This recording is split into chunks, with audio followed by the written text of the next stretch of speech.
Hi friends, मैं रोहित गुप्ता आज आपके साथ डिस्कस कर रहा हूँ कि कैसे फेक इन्वॉइसेस के अगेंस्ट में अगर हमारा इनपुट क्रेडिट डिनाई होता है तो एक तो किस ग्राउंड पर हमारे को डिपार्टमेंट ये डिनाई कर सकता है, और क्या हमें सावधानी रखनी चाहिए इन्वॉइसेस लेते टाइम या किसी से बाय करते टाइम। और अगर हमारा invoice credit input credit deny हो भी जाता है तो हमें क्या अपील या क्या डिफेंस डिपार्टमेंट के सामने रखना चाहिए। तो फ्रेंड्स, शुरू करते हैं। मैं रोहित गुप्ता, चार्टर्ड अकाउंटेंट, जो कि 20 साल से दिल्ली में वर्क करता हूँ। चलो एक केस स्टडी से देखते हैं कि मिस्टर ए जो दिल्ली के अंदर रजिस्टर्ड है, मैंने पेपर बोर्ड की मैन्युफैक्चरिंग करते हैं। उन्होंने इनपुट लिया मिस्टर बी से, जो पेपर के प्रोवाइड करते थे मिस्टर ए को। प्रिंसिपल डीलर थे, उनके प्रिंसिपल सप्लायर थे। एक दिन मिस्टर ए के इंस्पेक्शन होती है बुक्स की, और उसमें एक्सेस सेल पाई जाती है जितने की उनकी परचेज है उससे कई गुना ज़्यादा सेल हो रखी है। तो उन्होंने देखा कि इनपुट क्रेडिट किस पार्टी से मिस्टर ए लेता है। मिस्टर बी, क्योंकि उनके मेजर पार्टी थे, मेजर इनपुट प्रोवाइड करते थे, तो वो 2A में रिफ्लेक्ट कर देते। तो उनके प्रेमिसेस पे जाके फिजिकल वेरिफिकेशन हुई, वहाँ पे देखा गया कि वो फंक्शनल नहीं है, वहाँ पे कोई प्रेजेंट नहीं है। फिर जो ईवे बिल जो डिपार्टमेंट में सबमिट हो रखे थे, उसमें जो व्हीकल ओनर्स थे व्हीकल डिटेल डालते हैं, आपको पता ही होगा ई वे बिल्स के अंदर व्हीकल्स की डिटेल जाती है, व्हीकल नंबर जाता है, तो उनसे डिपार्टमेंट ट्रेस कर लेता है और व्हीकल ओनर्स के पास भी चला जाता है। तो व्हीकल ओनर से जब पूछताछ हुई तो उन्होंने भी मना कर दी थी कि उनका व्हीकल इन्वॉल्व ही नहीं था किसी मूवमेंट में। तो या तो ई वे बिल गलत फाइल किए गए या ई वे बिल में नंबर गलत डाले गए, जो भी रीज़न था, लेकिन डिपार्टमेंट ने इन ग्राउंड्स के ऊपर, एक तो फिजिकल वेरिफिकेशन में मिस्टर बी का प्रेमिसेस बंद पाया गया, दूसरा व्हीकल ओनर्स ने मूवमेंट के लिए मना कर दिया। इन ग्राउंड्स के ऊपर जो मिस्टर ए ने इनपुट क्रेडिट लिया हुआ था वो डिनाई कर दिया, उनको शोकॉज नोटिस इशू कर दिया गया, और मिस्टर बी के खिलाफ एफआईआर दर्ज कर दी, क्योंकि उन इस ग्राउंड पे कि आपने इनपुट जो रजिस्ट्रेशन लिया हुआ था वो फेक डॉक्यूमेंट्स के बेस पे लिया हुआ था, क्योंकि वो प्रेमिसेस पे फंक्शनल ही नहीं पाया गया।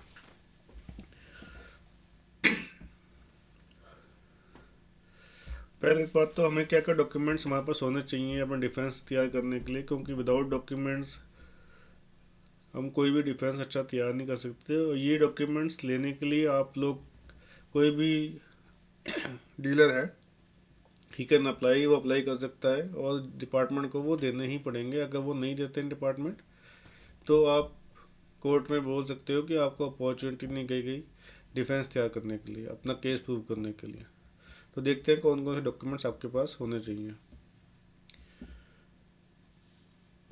पहला डॉक्यूमेंट है वेरिफिकेशन रिपोर्ट, जो कि रजिस्ट्रेशन के टाइम मिस्टर बी को दिया गया होगा। वो डिपार्टमेंट आपके पास होना चाहिए, क्योंकि अगर वेरिफिकेशन के टाइम पे कोई रिपोर्ट ही नहीं तैयार की गई तो रजिस्ट्रेशन के अगेंस्ट में एफआईआर भी नहीं फाइल होनी चाहिए थी। अगर डिपार्टमेंट ने रजिस्ट्रेशन दिया है मिस्टर बी को, तो ऑब्वियसली वेरिफिकेशन के बेस पे दिया गया होगा, ना कि केवल डॉक्यूमेंट्स के बेस पे। तो पंचनामा जो ड्रॉ किया एफआईआर के लिए, उसकी कॉपी, स्टेटमेंट्स जो डिपार्टमेंट में रिलाई की गई, शोकॉज नोट इशू करने, जिसमें व्हीकल ओनर्स भी आ सकते हैं, नेबर्स भी आ सकते हैं आपके, और सप्लायर्स भी आ सकते हैं। एफआईआर की कॉपी, आईओ जो इन्वेस्टिगेशन ऑफिसर है उसकी रिपोर्ट, व्हीकल ओनर्स की जो स्टेटमेंट है उनकी आरसी कॉपी, और बाकी documents, purchase invoices, statements of the proprietor, ये सब cell invoices of the appellant, ये सब आपके पास होने चाहिए, तभी आप अच्छा डिफेंस तैयार कर सकते हैं। तो आइए देखते हैं कि हम क्या क्या ग्राउंड्स ले सकते हैं। पहले हम देखते हैं कि डिपार्टमेंट किस ग्राउंड्स, कौन कौन से ग्राउंड्स के ऊपर आपका इनपुट क्रेडिट डिनाई कर सकता है। तो हमारे जीएसटी एक्ट में एक सेक्शन है, सेक्शन 16, जिसके बेस पे ही आपको इनपुट क्रेडिट मिलता है। तो इन्हीं ग्राउंड्स के ऊपर ही डिपार्टमेंट अगर कोई कंडीशन देखता है सेटिस्फाई नहीं हो रही है, तब आपका इनपुट क्रेडिट डिनाई कर देता है। एक तो आपका इनपुट, जैसे पहला पॉइंट है कि इनपुट आपके बिजनेस में यूज़ होना चाहिए। अगर बिजनेस में यूज़ ही नहीं हो रहा है तो आप उसका इनपुट क्रेडिट नहीं ले सकते, या आपने जिससे माल परचेज किया वो कंपोजिशन डीलर था, लेकिन उसके जीएसटी बिल को आप इनपुट क्रेडिट यूज़ करते हो। सेकेंडली आपके पास टैक्स इनवॉइस, डेबिट नोट या अदर कोई टैक्स रिलेटेड डॉक्यूमेंट्स नहीं अवेलेबल है, उसका आपके पास पोजीशन नहीं है, और ये ओरिजिनल होने चाहिए जो आपके पास अवेलेबल होने चाहिए, ना कि स्कैन कॉपीज़। गुड्स और सर्विसेज आपने रिसीव किए होने चाहिए, उसका प्रूफ होना चाहिए कि मैंने रिसीव किए थे, मैंने अपने बिजनेस के लिए यूज़ किए थे और एक्चुअल रिसीव्ड थे।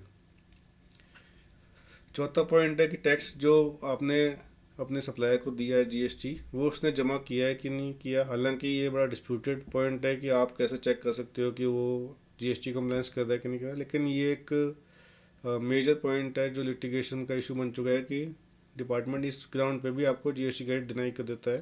पहले सेल टैक्स में भी ऐसे होता था, लेकिन अब जीएसटी में भी सेम प्रोविजंस हैं कि आपको इंश्योर करना है कि आपको जो वेंडर है जो आपसे जीएसटी कलेक्ट कर रहा है वो जमा भी कर रहा है कि नहीं कर रहा। अगर वो नहीं जमा कर रहा तो आपका इनपुट क्रेडिट डिनाई हो जाएगा। और उसने अपनी GSTR 1 GSTR 3 भी प्रॉपरली फाइल करी है कि नहीं करी, ये भी आपको इंश्योर करना है। वो आप GSTR 2 में शो कर जाएगा अगर आपके, तो उससे भी प्रूव होता है कि उसने अपना GSTR 1 फाइल कर दिया। हालांकि GSTR 3 भी आपको टैक्स पेइंग डॉक्यूमेंट्स ही पता लग पाएगा। और आपने अगर 180 दिन के अंदर मिस्टर बी को नहीं पेमेंट करी तो भी आपको इनपुट क्रेडिट नहीं मिलेगा। तो हमारे केस में डिपार्टमेंट ने जो इशू उठाया, जैसे हमने देखा कि व्हीकल ओनर्स की स्टेटमेंट ली उसने और उसने कहा मूवमेंट नहीं हुई है, तो उसने जो मेजर इशू उठाया वो ये उठाया कि गुड्स और सर्विसेज रिसीव ही नहीं हुए। तो इसको हम अभी डिटेल में देखेंगे कि इसके, क्योंकि ये प्रूव करना काफ़ी टेक्निकल हो चुका है, काफ़ी लिटिगेशन हो चुकी है। तो एज अ बिजनेसमैन आपको क्या क्या डॉक्यूमेंट्स अपने पास रखने चाहिए ताकि कल को डिपार्टमेंट वाले क्वेश्चन करें कि आपको गुड्स और सर्विसेज रिसीव हुए हैं कि नहीं हुए, वो आप इजीली प्रूव कर पाएँ कोर्ट में। अपना इनपुट क्रेडिट जो आपको लीगल है, वैलिड है, एलिजिबल है, वो आप वापस क्लेम कर पाएँ।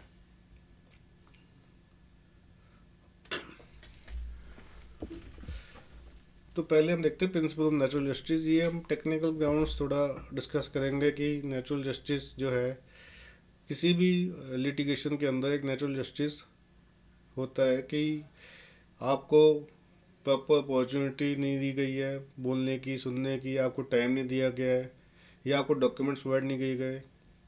जो डिपार्टमेंट ने डॉक्यूमेंट्स पर रिलाई करके आपके ऊपर केस किया है या आपका इनपुट का डिनाई किया है, शो नोट इशू किया है, वो आपको प्रोवाइड नहीं किए गए। तो ये एक मेजर ग्राउंड है जिस पे आपकी प्रोसीडिंग प्रॉपरली क्वैश हो सकती है, आपका नोटिस क्वैश हो सकता है और आपको इनपुट क्रेडिट वापस रीस्टोर हो सकता है। सेकंड जो हम प्लेयर लेते हैं प्रिंसिपल नेचुरल जस्टिस के अंदर, कि प्रॉपर पर्सनल हियरिंग हमें प्रोवाइड नहीं की गई है। पर्सनल हियरिंग केवल एक अपॉर्चुनिटी नहीं, प्रॉपरली होनी चाहिए। ये नहीं कि आज बुलाया कल ऑर्डर पास कर दिया या 15 मिनट की मीटिंग हुई ना कुछ सुना। तो ये भी एक ग्राउंड होता है कि नेचुरल जस्टिस का, कि आपको प्रॉपरली हेड होना चाहिए, प्रॉपरली आपको टाइम देना चाहिए अपना केस तैयार करने के लिए, प्रेजेंट करने के लिए। और इट शुडंट बी हफाजर्ड। एक हफाजर्ड वे में अगर ऑर्डर पास किया गया है तो भी वो क्वैश हो सकता है। और जो ऑर्डर है वो स्पीकिंग ऑर्डर नहीं है, उसके अंदर कोई रीज़न नहीं दिया गया है या शोकोस नोटिस से बिल्कुल ही डिफरेंट है, उसमें अंदर रीजनिंग दी गई है, तो वो भी क्वैश हो सकता है।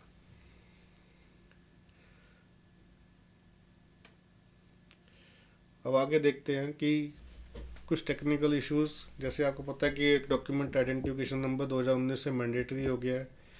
हम यहाँ पे 3 इश्यूज डिस्कस करेंगे। हालांकि काफ़ी इश्यूज हम लोग लेते हैं अपने केस तैयार करने के लिए कि शोकोस नोटिस को हम कैसे चैलेंज कर लें, या पूरी एक्सरसाइज जो डिपार्टमेंट ने करी है कैसे उसको चैलेंज कर लें without going into merits of the case. कि मेरिट में तो टाइम लगेगा, एविडेंस होगा, ट्रायल होगा, तो उससे पहले ही अगर हम चाहते हैं प्रोसीडिंग को क्रैश करना या एक रीजनेबल रिलीफ लेना जो कोर्ट से, तो ये टेक्निकल इश्यूज काफ़ी हेल्प आते हैं किसी भी प्रोसीडिंग के अंदर। जैसे पहले आपको मैंने बताया कि शोकोस नोटिस इशू हो गया है, उसमें लेकिन डिन नहीं है, डॉक्यूमेंट आइडेंटिफिकेशन नंबर नहीं है। तो फ्रेंड्स, अगर शोकोस नोटिस ही चैलेंज हो जाता है तो पूरी प्रोसीडिंग ही विशिएट हो जाती है। अगर ऑर्डर भी उसका क्रैश हो जाता है, शोकोस नोटिस अगर प्रूव होता है कि वो विदाउट अथॉरिटी है, विदाउट डॉक्यूमेंट आइडेंटिफिकेशन नंबर है, तो ये जरूर चेक करें कि डिन है कि नहीं उसके अंदर। जो सर्च एंड सीजर की एक्साइज डिपार्टमेंट करता है वो भी proper CRPC criminal procedure code के अंदर होनी चाहिए, उसके प्रोविजन के अंडर होनी चाहिए। 2 विटनेसेस का होना जरूरी है। अपलेंट के प्रेजेंस में पंचनामा होना चाहिए, और वारंट प्रॉपर वारंट या अथॉरिटी लेटर प्रोड्यूस हो जाना चाहिए सर्च एंड सीजर। तो इन प्रोसीडिंग्स के अंदर अगर हम देखते हैं कि सर्च एंड सीजर में ये सब नहीं किया गया, देन द एंटायर जो भी सर्च एंड सीजर के दौरान कोई भी डॉक्यूमेंट सीज हुए हैं या कोई भी फाइंडिंग्स की गई हैं, वो सारी इलीगल हो जाती हैं, वो सारी नॉन एडमिसिबल हो जाती हैं, और पूरा केस हम मेरिट्स में जाए बिना ही क्वैश करवा लेते हैं और अपने फेवर में ले लेते हैं। तीसरा जो बहुत इंपॉर्टेंट पॉइंट है, जब कोई भी ध्यान नहीं होता है कि जो ऑर्डर पास होता है वो शो कोर्स नोटिस के अंदर जो फाइंडिंग्स दी गई हैं उससे काफ़ी आगे चला जाता है, उसके एडिशनल या बियॉन्ड चला जाता है, जो कि लीगली सस्टेनेबल नहीं है। काफ़ी केस लॉस मैंने कोर्ट किए हैं, और भी कई सारे केस लॉस हैं जिसमें ये क्लियर कहा गया है कि अगर शो कोर्स नोटिस एक ग्राउंड पे इशू हुआ है तो किसी और ग्राउंड के ऊपर आप एडजुडिकेशन ऑर्डर पास करके डिमांड रेज नहीं कर सकते। अब देखते हैं, जो मैंने पहले कहा कि हमें जो गुड्स रिसीव हुए हैं और जो हमने पेमेंट करी है, उनकी डिलीवरी या उसकी कैसे हम लोग डिफरेंस ले सकते हैं कि हाँ भी हमें गुड्स रिसीव हुए थे, एक्चुअली रिसीव हुए थे और एक्चुअली यूज़ हुए थे बिजनेस के अंदर। फर्स्ट ऑफ ऑल, हमें जो गुड्स रिसीव हुए हमने उसको मैन्युफैक्चरिंग में यूज़ किया, और जो फाइनल प्रोडक्ट्स किए गए उसकी अब हमने आउटपुट टैक्स जमा किया है। सेकेंडली, जो गुड्स बी से रिसीव हुए, इनपुट रिसीव हुआ बी से, केवल उसी गुड्स को रिसीव करके हमने अपने प्रोड्यूस किया है। जैसे इनपुट आउटपुट रेशियो होती है, वो एक मेजर इसमें हेल्प करता है कि अगर मेरा 100 एक प्रोडक्ट बनाने में, पेपर बनाने में अगर 100 क्विंटल पेपर लगता है, तो मैं 50 क्विंटल अगर बी का मैं इनपुट डिनाई कर देगा डिपार्टमेंट, तो 50 क्विंटल के बेस पे मैं 200 क्विंटल तो प्रोड्यूस नहीं कर पाऊँगा। तो 200 क्विंटल अगर प्रोड्यूस कर दिया तो डिपार्टमेंट को आउटपुट भी मेरा रिवर्स करना होगा। तो अगर डिपार्टमेंट कहता है कि नहीं, आउटपुट तो आपका 200 क्विंटल है, इनपुट मैं 50 क्विंटल का ही दूंगा, वो फेक था, तो इसका मतलब वो 50 क्विंटल ही मेरा प्रोड्यूस हुआ है, ना कि 200 क्विंटल। जो हमने गुड्स रिसीव किए हैं उसके लिए प्रॉपर GR एंट्री है, गुड्स रिसीट एंट्री है, हमने प्रॉपर अकाउंटिंग कर रखी है सिस्टम में भी, और अपने पास उसकी गुड्स रिसीट नोट है, चलान्स हैं, जो हमने सिस्टम में अपने सेव कर रखे हैं। ये डेफिनेटली होने चाहिए आपके पास, और आपके अकाउंट्स में भी वो शो होने चाहिए। जो हमने पेमेंट करी है बी को, ये जो जितने भी मैं ग्राउंड्स था ना, ये सब हमने कोर्ट में जजेस ने अपहेल्ड किए हैं, और इस ग्राउंड्स के बेस पे ही केस विन भी हुए हैं, और अपने फेवर में डीलर्स ने, असेसी ने लिए भी हैं जजमेंट्स। जो टैक्स इनवॉइस बी ने इशू करे हैं उसके क्रेडेंशियल्स पे कोई डिस्प्यूट नहीं रेज किया गया आज तक। मतलब उसने जो आउटपुट टैक्स जमा किया उस पर कोई डिस्प्यूट नहीं है, लेकिन जो हमें इनपुट क्रेडिट मिल रहा है उस पर डिपार्टमेंट ने डिस्प्यूट रेज किया गया है। एक लॉ लिमिटेशन में काफ़ी यूज़ करते हैं कि हमने जो असेसी है, मैं अपेलेंट हूँ या मिस्टर ए जो अपेलेंट हैं, वो 2 साल से 5 साल से काम कर रहे हैं, तो ना उनके इनपुट पे क्वेश्चन हुआ ना आउटपुट पे क्वेश्चन हुआ, लेकिन सडनली डिपार्टमेंट आता है जब मैं 14-15 रिटर्न फाइल कर चुका हूँ, 20-25 रिटर्न फाइल कर चुका हूँ, 2-3 करोड़ टैक्स जमा कर चुका हूँ, फिर कहता नहीं आपका सारा फेक इन्वॉइस है। तो एक लिमिटेशन है, you can not come and close the transactions for now when you have accepted the transactions for the earlier period। तो अगर वो पहले के ट्रांजेक्शन सारी एक्सेप्टेड हैं और डिपार्टमेंट ने उसको सस्टेन किया है, तो अब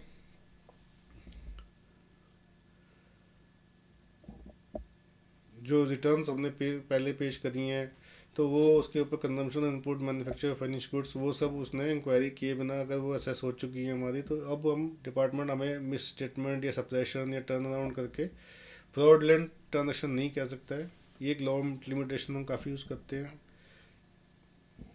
अब आगे चलते हैं।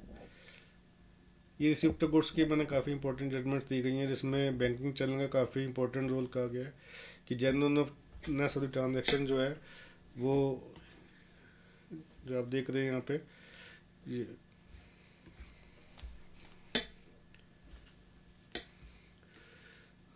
तो जैसे मोनार्क मेटल्स में एलआर के अंदर स्टैंप ना लगने की वजह से केवल आप ये नहीं कर सकते कि आपको इनपुट इसी ने हुए। आल्सो उसमें बहुत इंपॉर्टेंट स्टेटमेंट थी कि अहमदाबाद ट्रिब्यूनल की कि ट्रांसपोर्टर की स्टेटमेंट को रिलाई नहीं, क्योंकि ही इज़ आल्सो को एक्यूज इन द केस, तो उसके स्टेटमेंट पे आप रिलाई नहीं कर सकते।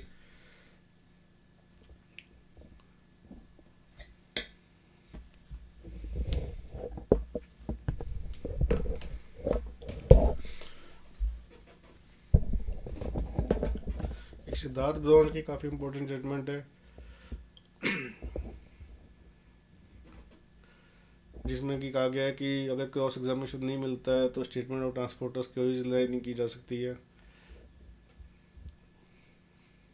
तो ऐसी कई जजमेंट्स हैं जो आती है जो एसएससी के डीलर के फेवर में जाती हैं और डिपार्टमेंट को उसमें लूज़ करना पड़ता है उसके आर्बिट्ररी एक्शंस के लिए, जो कि यूज़ किया जा सकता है हमें आगे अपने फेवर में, जो हमने जेन्युइन ट्रांजेक्शन्स करी हैं उस पर कोई ट्रांजेक्शन ऐसी ना हो कि डिपार्टमेंट उस पर इलीगल एक्शन ले ले। तो हमें ये ध्यान रखना चाहिए।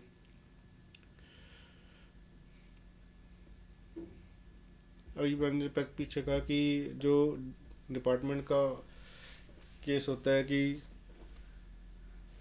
जिससे हमने गुड्स खरीदे हैं उसने सेलमेट या सेल टैक्स या जीएसटी जमा किया है कि नहीं किया है, डेट है we have to ensure that. अगर वो नहीं जमा करता देन आल्सो जो डीलर है, जो परचेजर है, जो कि जिसने गुड्स परचेज किए हैं उसकी वैलिड पेमेंट करिए, विद इन टाइम करिए, लीगल बैंकिंग चैनल्स के थ्रू करिए।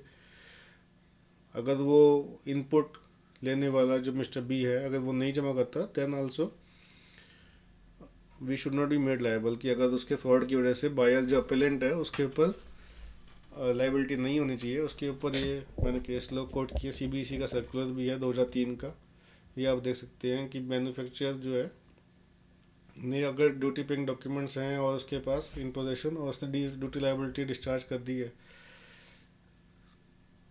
तो सेलमेट डिनाई नहीं किया जा सकता अनलेस अनटिल अगर वो ट्रांजेक्शन को ही बोगस ना ट्रीट करे डिपार्टमेंट। तो ये आप देख रहे हैं कि यहाँ पे so language there is a bonafide nature of the transaction. फिर घेरूलाल बालचंद की जजमेंट है Supreme Court Punjab and Haryana High Court की, जो कि नॉन पेमेंट ऑफ टैक्स की वजह से अगर कोई रजिस्टर्ड डीलर को आप नहीं इनपुट कहीं डिनाई कर सकते अनलेस कोई फ्रॉडुलेंट या कोल्यूजन या कॉन्निवेंस डिपार्टमेंट स्टैब्लिश करता है। ऐसी कई जजमेंट्स मैंने कोर्ट करी जो आपके फेवर में, जो आपको हेल्प कर सकती हैं। आप इनका स्क्रीनशॉट ले सकते हैं और अपने केसेस में डील कर सकते हैं।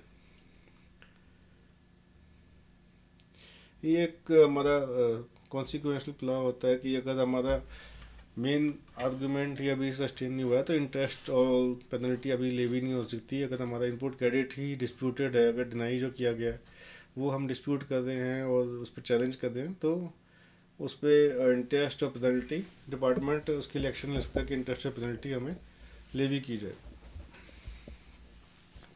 तो इसी के साथ हमने आज डील किया इसके ऊपर। तो फ्रेंड इसी के साथ मैं आज का ये सेशन ख़त्म करता हूँ। Thank you very much.